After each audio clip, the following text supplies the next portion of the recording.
How we doing, y'all? This is Dr. B. Welcome back to my channel. I got an outstanding show for you today. I was able to catch up with Fresno City College history professor Paul Gilmore. Professor Gilmore has been a mainstay at Fresno City College for more than 2 decades. Our discussion took place at the Social Justice Center on campus. Professor Gilmore and I had a chance to talk a lot about labor history, specifically the history of Labor Day and May Day, and we also talked a lot about the labor movements here in the Central Valley of California. If you love history or you just want to learn more about labor movements, you're really going to get a lot from this show, so let's jump right in. All right, so I'm here at Fresno City College, standing in front of the Social Justice Center. And it's a Tuesday afternoon, and I'm with my good friend Paul Gilmore, professor of history. That's right. Fresno City College. Been teaching history here for how long? 22 years. 22 years. Here, yeah. And why don't you tell us a little about where you got your start in academia? A little bit, maybe a little bit about yourself too, just where you're from. And, I come from the Midwest. From Wisconsin, a little tiny town called Baraboo, the home of the Ringling Brothers. That's our claim to fame. Okay. But I went to school down south, and then I came north to, I went to Milwaukee, UW Milwaukee, and got a master's degree there in labor history. And then I went on to Georgia Tech and history of technology. I was in the PhD program. I'm in what they call ABD, all but dissertation. Yes, I'm familiar with that.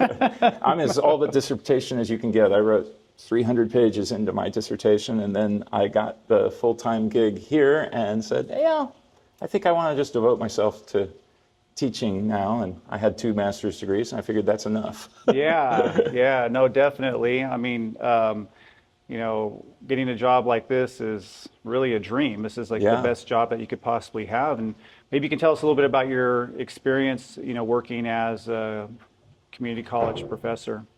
Well, I mean, it's wonderful. You get to teach. You're not always just doing research. I mean, I'm sure at Research One universities they have their pluses, but here we get to teach, and we get to teach a variety in our history department. I mean, I teach California history, world history. I'm part of the global studies program that we're trying to build. I teach a class on global issues. I teach the history of the civil rights movement, history of business, labor, and technology. Yeah, let's talk a little bit about the civil rights class. Can you tell us a little bit about that? You developed that course, correct? That's your baby. It sort of kind of existed, but it hadn't been taught in years and years, and so I kind of redeveloped it. And that was in 2005, I think. So I've been teaching it for 19 years, and I love it. The thing that I think is, for, a real quick sort of statement about it is that we teach about the long civil rights movement. So there's this tendency, I think, in the general public to think about the civil rights movement as starting kind of like with Brown versus Board of Education and going until Martin Luther King Jr. dies, right? So it's 54 to 68. And what I try to do is stretch it out and show this incredible amount of resistance that was going on for an entire century before it exploded into the national consciousness in the 1950s. So we're 5 weeks in my class, and I'm only to the 1930s. Rosa Parks hasn't even sat down on a bus yet in my class. But the point is to let people know the history behind the history. That's right. Yeah. That's right. And speaking of history, I mean, do you have any critiques in how we do history here and how we teach history in the United States? I think it's gotten better, I have to say. I think a lot of the concerns I had when I was going to graduate school, when I was a TA, when I was in college in the 1980s, a lot of that has gone away.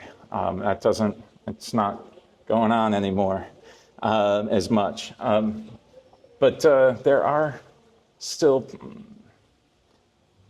history lends itself to, the voices of those who leave the kind of records that historians love, the written record, letters, laws. So we tend to, we love the powerful. and that's still a problem.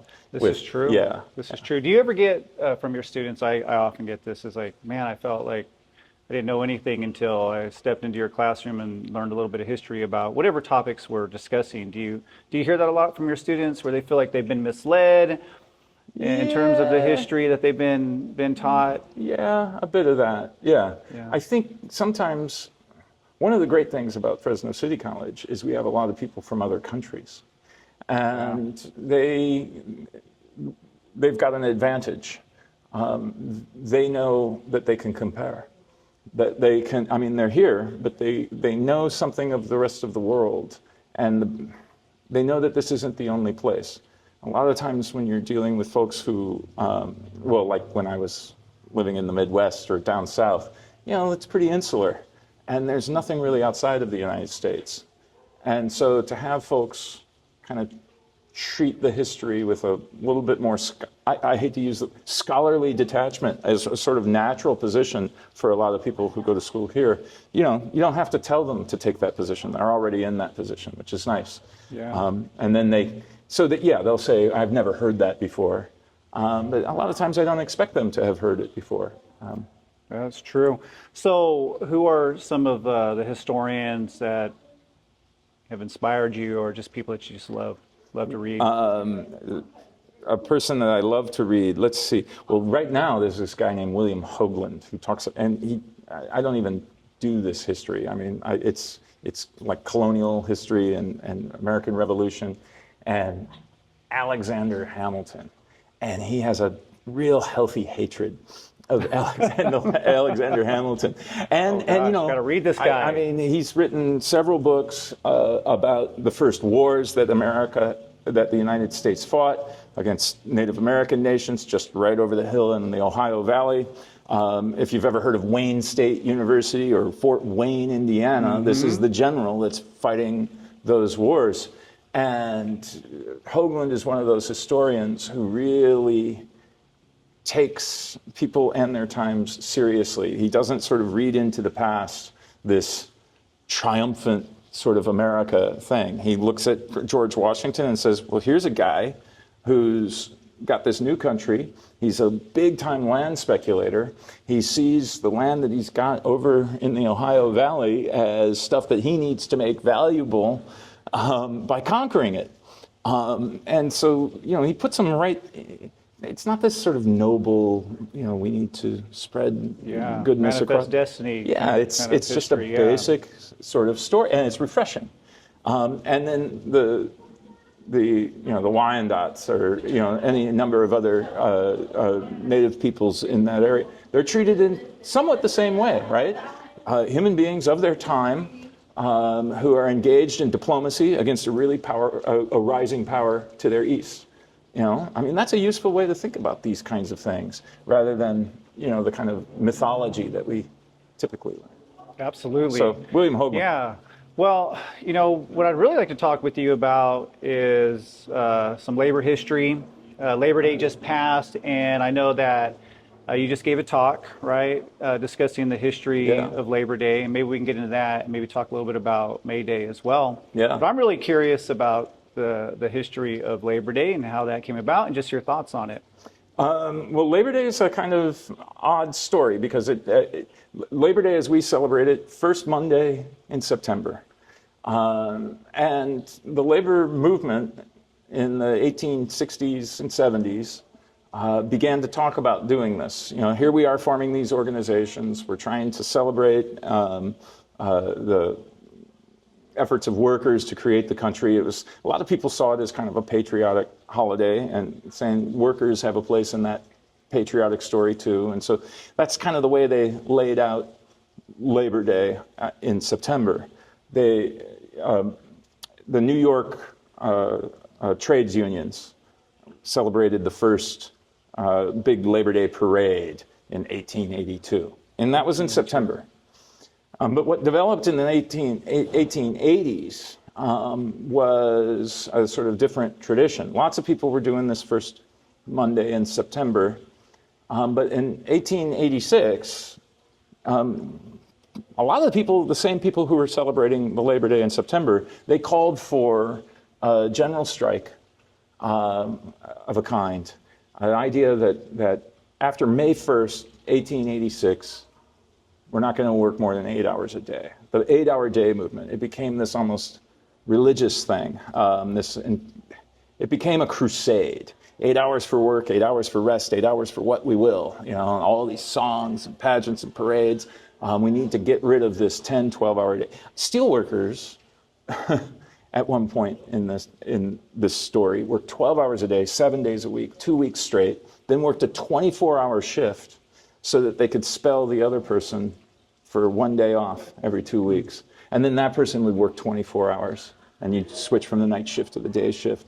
I mean, imagine. Yeah. Imagine. Yeah. Yeah. That's Carnegie Steel, right? We Carnegie Steel, but the entire steel industry. Yeah. The entire steel industry, and we tend to elevate these men of industry, right? The people who created capitalism, American capitalism, industrialism, and whatnot, and he gave away thousands of libraries, didn't he? I mean, he's a great guy. True. We used to have one here in Fresno, a Carnegie Library. Oh, wow. But we bulldozed it and turned it into a parking lot, which fits. That works. That works. So obviously there's been just a lack of awareness of labor history in the United States. And maybe you can explain why you think that is. And what is it that we should know about labor history?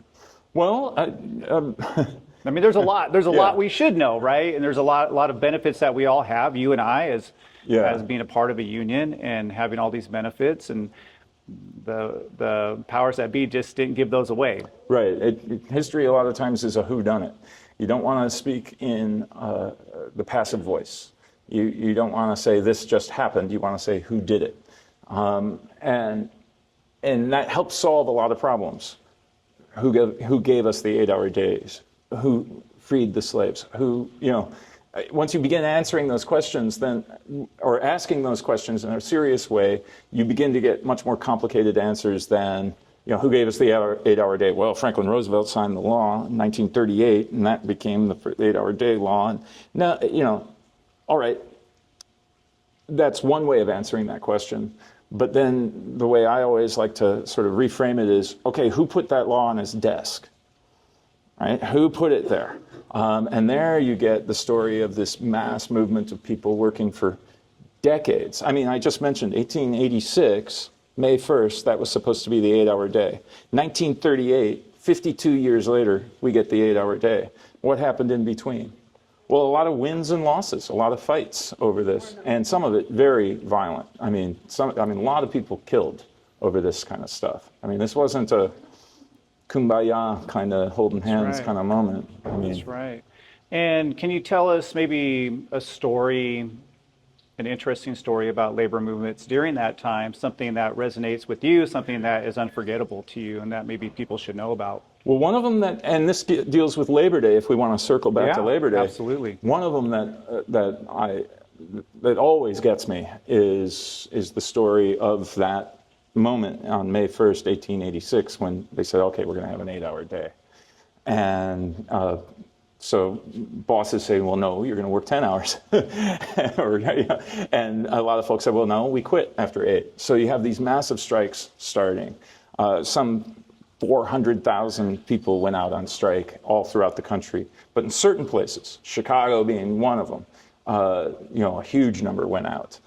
They had a big movement, a lot of it run by anarchists who said, well, and they had kind of not taken control over, but had some influence in a group called the Knights of Labor at the time. Anyway, these anarchists, they were pushing for this 8-hour day. There was already a strike going on at this place called the McCormick Reaper plant. The police came. They killed 4 of these workers in this fight. And so these guys, these anarchists, decided that we're going to have a big protest. And the protest was at the Haymarket Square. And probably most people have heard of this, the Haymarket incident. They had all these big speeches. They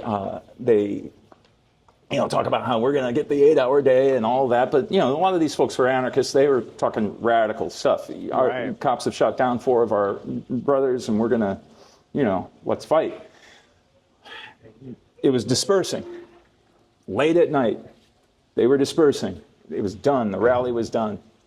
600, I think it is 600 police march into it and say, you must disperse. At that moment, somebody threw a bomb into the ranks of the police, immediately killing 2 of them. The cops take out their guns, start shooting. Several other people die. We don't know how many. 6 more cops died. The 8 organizers of that rally were all arrested, or all tried, and sentenced to death. None of them did it. They were given the speeches and so on. Well, they were given the speeches. None of them were arrested. I mean, they were all arrested. They were railroaded into prison. There were perjured testimony. Clearly, this was people who were on trial for their ideas, not for what they did. They didn't kill anybody, but they were the organizers of a rally where this had happened. And 4 of them were hanged. One of them had a blasting cap smuggled into his jail cell and blew his own head off, like a good anarchist. I mean, we're not going to let the state kill me. I'm going to do it. And then the other 3 were left. And the question is are we going to kill these guys, or are we going to pardon them? And the governor of Illinois looked at the case, John P. Altgeld. He looked at the case and he said, well, these guys were railroaded.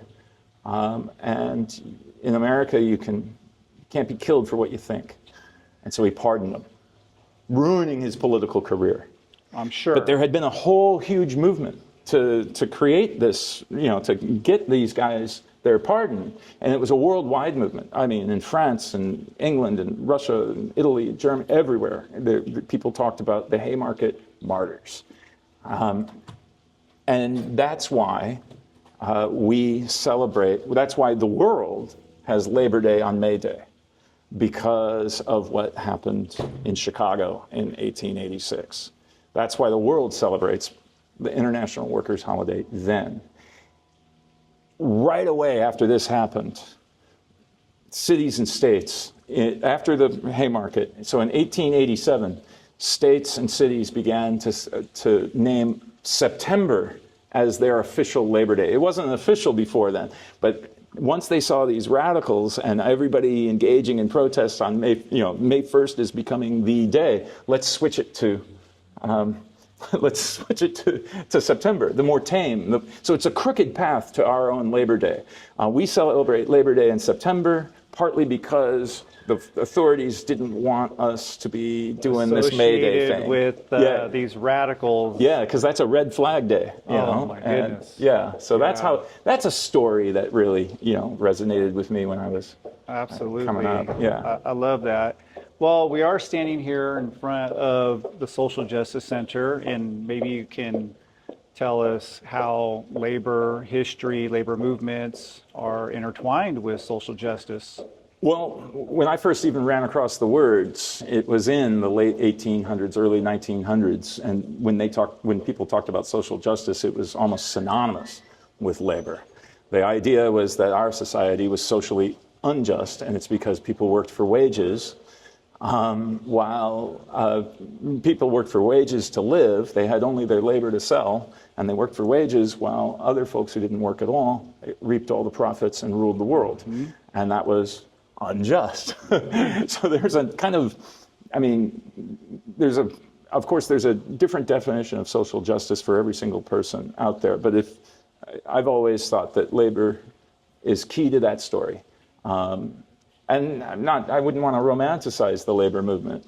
A social justice center certainly embraces work for racial justice and all sorts of other realms of our society. But the labor movement has especially in the 19th and early 20th century, has a pretty nasty history along those lines that, people need to come to terms with. Absolutely. So do you recommend any good books that people should read in regards to learning labor history?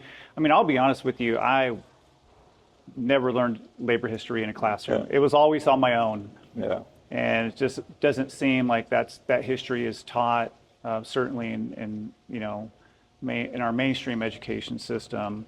And so for, say, the layperson who wants to learn a little bit, what would you suggest? There's a classic book written way back in the 1970s. I wouldn't say it's, great history, but it's a rip-roaring kind of story and a page-turner, I think. It's called Strike by Jeremy Brecher. And he makes big claims about American labor history that we historians, this kind, but it's really good stuff. I like it. And that was way back in the 70s that he wrote that.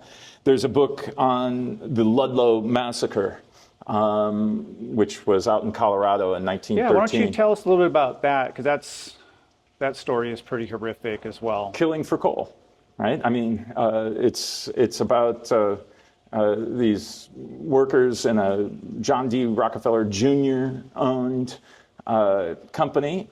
They go out on strike for higher wages. In rural Colorado, everywhere where you engage in mining in the West, it was a lot of class war. It really was a rough history out here in the West.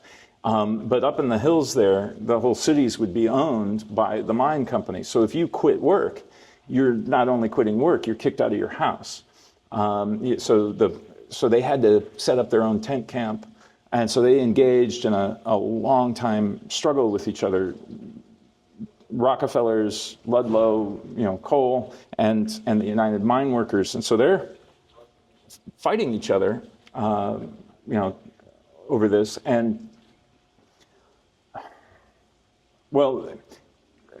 it's a long story, but Rockefeller had basically the Colorado government in his pocket, and the Baldwin Felts Detective Agency, private guns that you hire, private security forces, basically a private army.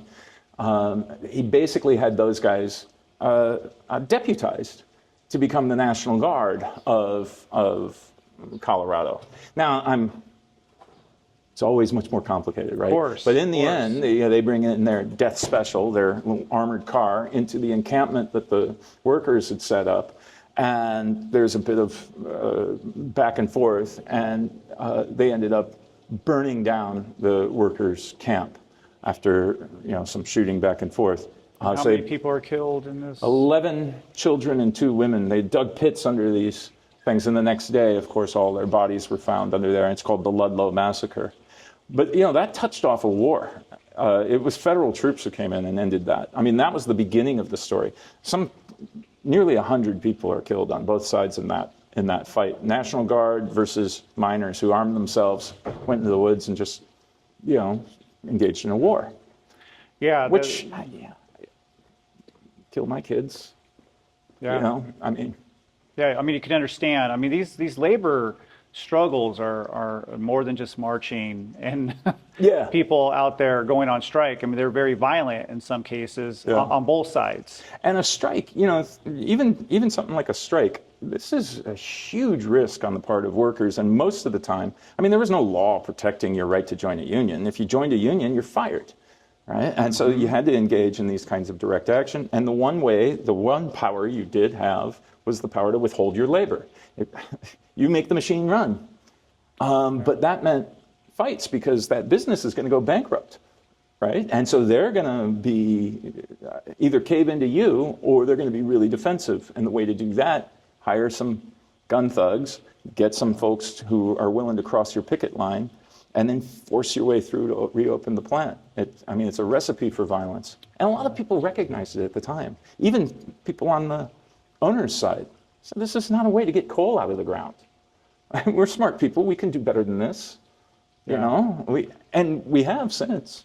Yeah, absolutely. I once read Abraham Lincoln. He wrote that labor is always superior to capital. Right, primary, So what do you think he meant by that?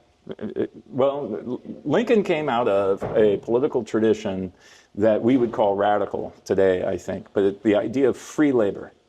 And I talk to my students about this sometimes, and they think, well, you mean like slaves, people laboring for free? No, free people laboring.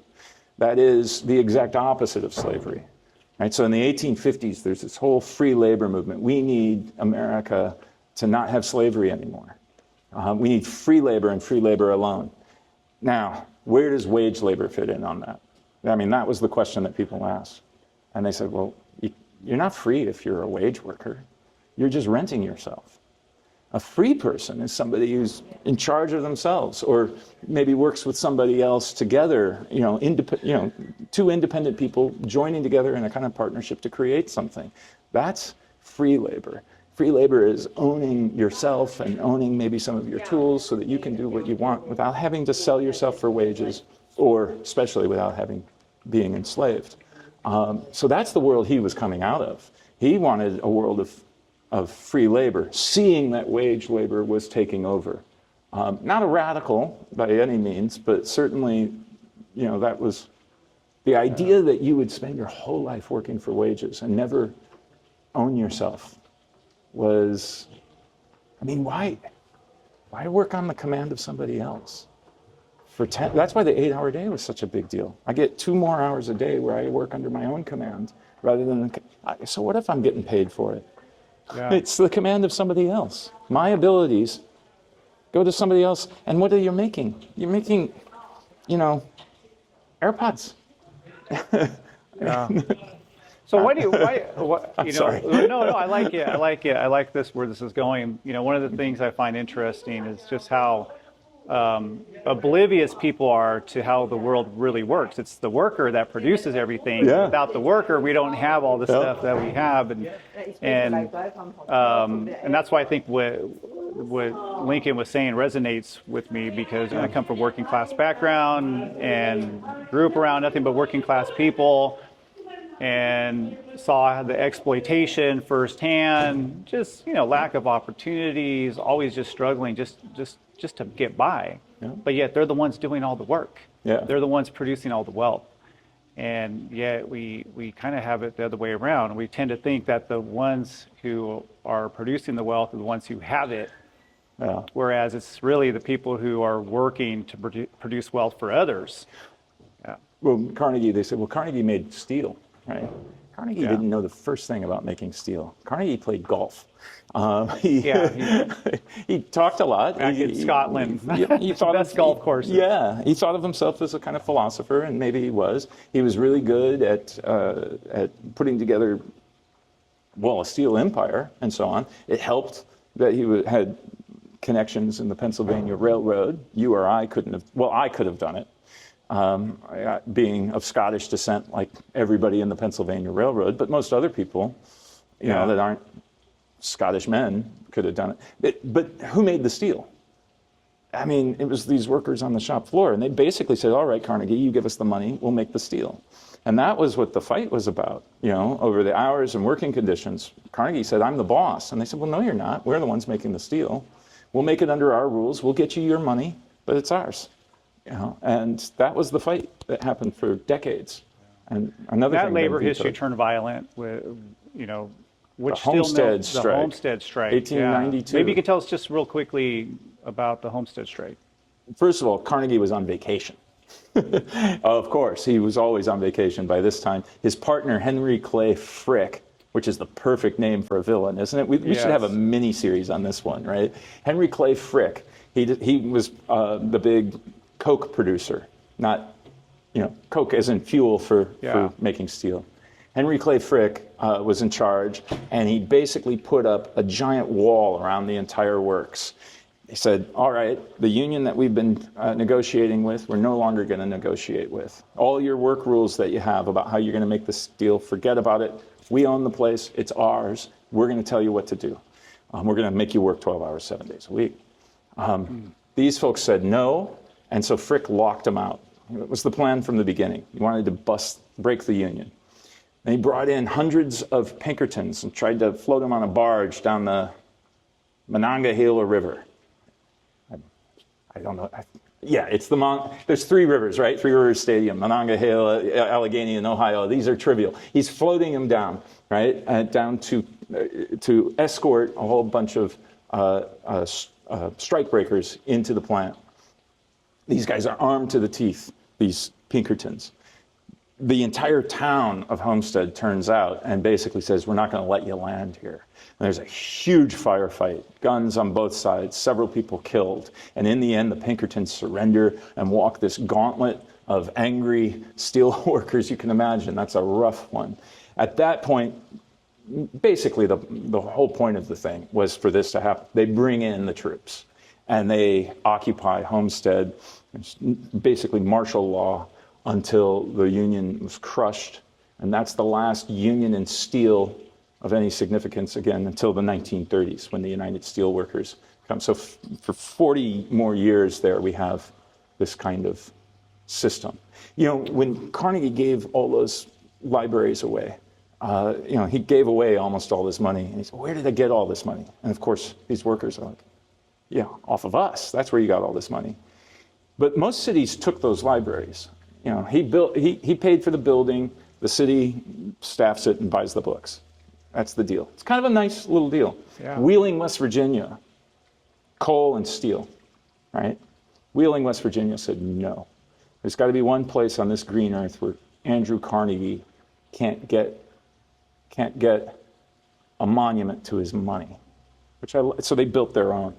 Right? I love that. Yeah, that's my dad's. I love that. Hometown. Yeah, I absolutely love that. And speaking of Frick, he was shot by an anarchist, correct? Yeah, right? Yeah. Alexander Berkman, a friend of Emma Goldman. Yeah. And Alexander Berkman, man, that guy, he was in the wrong line of work. You come in with a gun and you miss. I mean, and he had it close. Here's how bad Alexander Berkman was, though, because I was just talking with a student about this today. When he was old, he was living in France at the end of his life in terrible, terrible pain, 1936. I don't want to even turn this into a joke because it's such a sad thing, but he tried to shoot himself in the chest. And he failed at that. He failed at that? It's just, oh, boy. And so, yeah, it went down in his lung, and he was already dying. He was terminally ill, and he couldn't even kill himself. I felt so sorry for the guy. But anyway, yeah, Alexander Berkman, you know, a lot of that world, those anarchists, they meant business. Some of those folks. They did. They definitely meant business. Absolutely. Well, I'd be remiss without asking a little bit about labor history here in the Central Valley. I mean, we have a really fascinating history of labor movements, and anything you can tell us about that, anything of significance that you think we should know? Well, I like to talk about how things get vetoed from history, and I think most people know of Dolores Huerta and Cesar Chavez, and I'm surprised at even that, you know, because it shows that we have made some changes, that there's, you know, you can't just get away with just totally vetoing things. But a lot of times we do this on the landscape. We pave over those places that a different group of people might think of as important, something to be a place to commemorate something. But I always look at Pixley and Arvin and the 99, and I think about the 1933 cotton strike. This was the biggest agricultural strike in the history of the nation.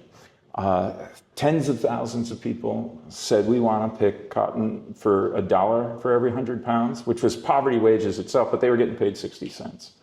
And so they went on strike here in the Valley. This was organized by a union that was a flash in the pan for a few years, called, it's a long name. So an agricultural union that was run by the communists. And so you had these communist organizers who were really the only ones who were willing to work and try to organize the unorganized migrant workers. Most of the unions said, nope, not our business. We're not going to bother with those folks. They're migrants, they're immigrants, and we'll just, you know, that was kind of the idea. A lot of them weren't immigrants. They were Mexican Americans or Filipinos. And so they're like, we're not going to organize those folks. So the communists come in and they engage in several of these strikes, but the big one was the cotton strike in the fall of 1933. There's that famous picture, the Pixley. Yeah. Can you tell us about the picture? Yeah, well, there was a big camp there in Corcoran, actually, a big camp that they had for the strikers. And, you know, there are always these migrant camps. And they were cesspits a lot of times, very filthy. Often people, if disease starts, it will spread quickly. Not really, running water was rare and so on. And so organizers would try to get the health authorities to come in and clean up these growers' camps. And they never would. But boy, let me tell you, if you have a striker camp, the health authorities are out there right away to destroy. Anyway, there's that. But there are great little pictures of flying pickets. They're in these trucks with a whole bunch of folks going from grower to grower to try to urge people to leave. But there's a big sign that one of them's carrying, and it says, disarm the farmer or arm the worker for self-defense. That's kind of how it was, though. I mean, 4 people were killed in this. Who knows how many people were killed, but shot down in the middle of the street in Pixley and Arvin. The employee of the Mexican consulate was basically knocked to the ground and killed in cold blood.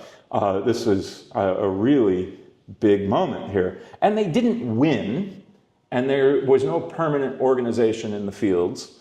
But it's those kinds of things that they did win. They got 75 cents per 100 pounds, which you and I might think is bad, and it is bad. It's still poverty, but it's a 25% raise.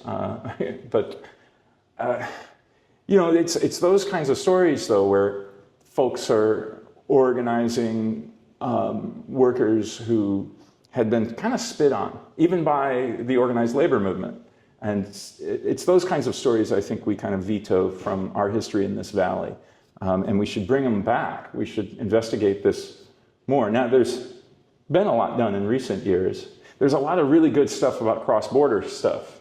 Because a lot of these folks who were in the big strike in 1933 were Filipinos who had engaged in their own sort of national struggles in the Philippines, or here in America coming to the United States, but also people, we're talking veterans of the Mexican Revolution.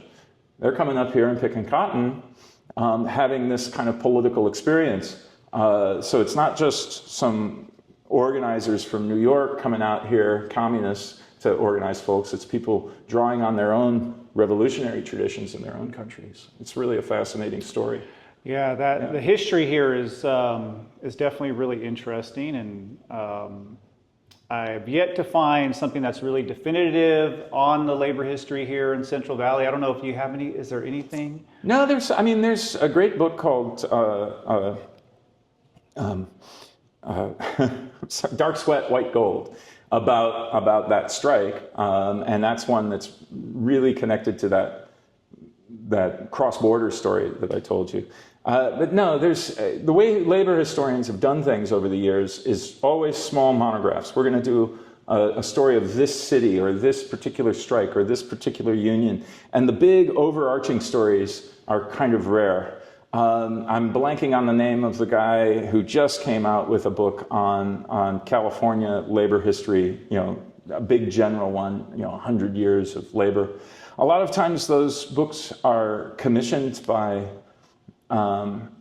unions, and so sometimes there are these institutional histories, who got elected to what position, who was treasurer in these years. Okay. And I kind of like the sort of bottom-up story of the social history. Yeah, more grassroots social movements. I like the history of unions. These are the institutions that organize folks so that they can effectively withhold their labor.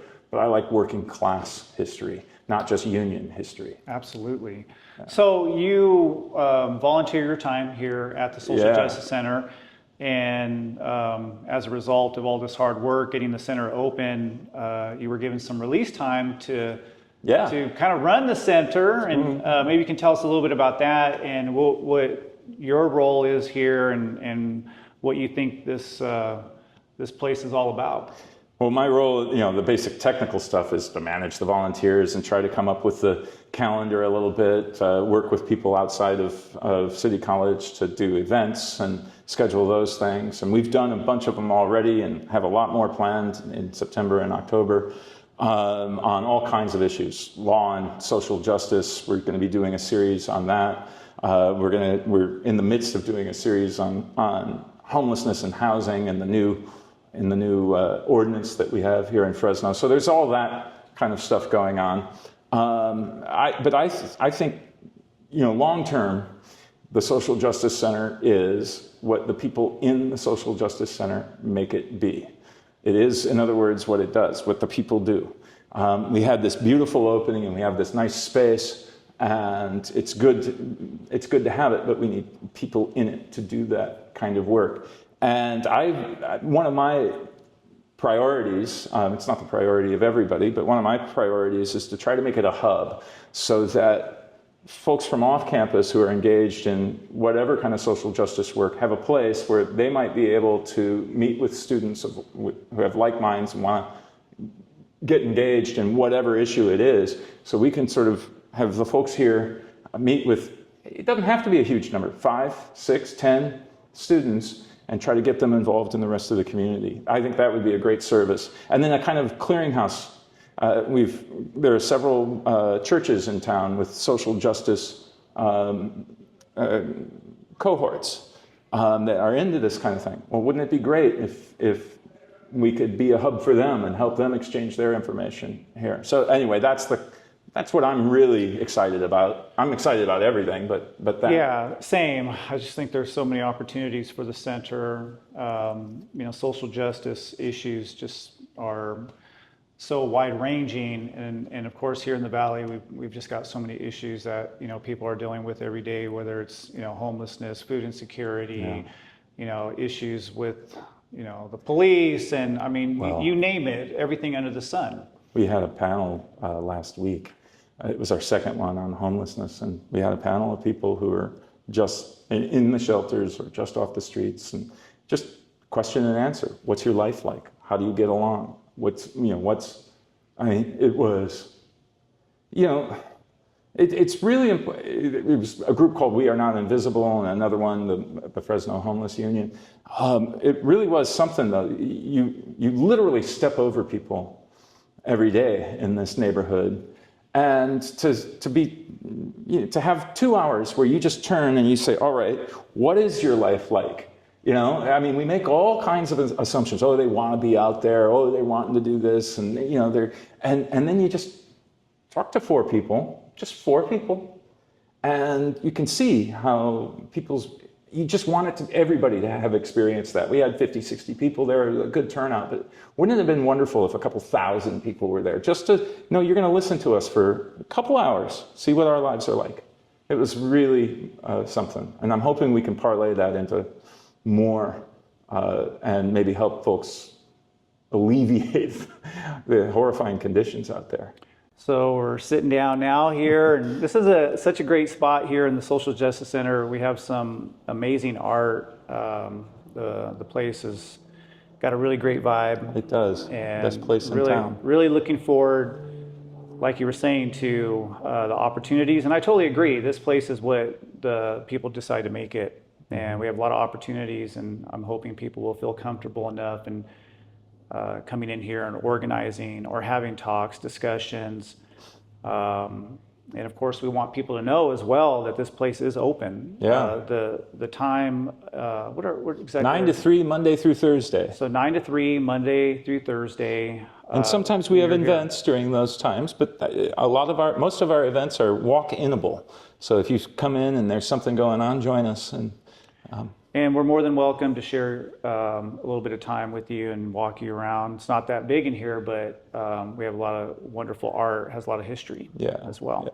So I do have one question for you. As a history professor, and I think this would be a good way to kind of close up our conversation, how do you encourage your students to engage with, it could be labor history or just history in general, and its relevance in today's times? Well, you don't force it on people. You try to give them a whole variety of topics and people, and hope that one of them hooks them. I always tell my students that there's 3 things they need to do to succeed in my class. 1, show up. 2, do the work. 3, find a hook. And you're not going to want to show up or do the work unless you find a hook.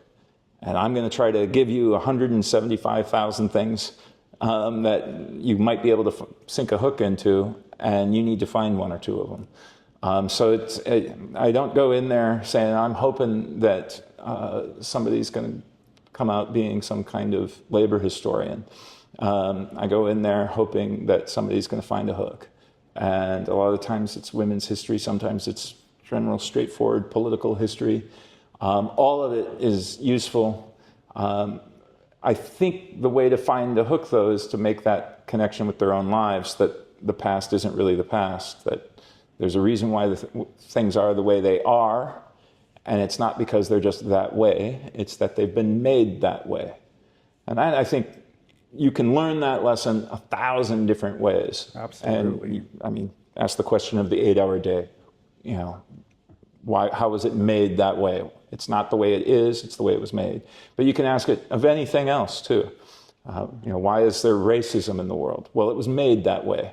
One of the biggest lies of all time is the idea that race and racism is something that's been going on for thousands and thousands of years. No, we make it up, and we can unmake it. Yeah, you want to know about how things are today? You've got to know the history. Yeah. Learn the history. Yeah. Absolutely. Well, I know you're a busy person. I know you have a meeting coming up. You're always... and just want to say thank you for taking the time, obviously, to sit and talk a little bit about May Day and some of this labor history that even I was unfamiliar with. Anything you want to add before we close this up? No, just thanks for having me. I really enjoy your podcast. I really like, you're a great guy. So there we go.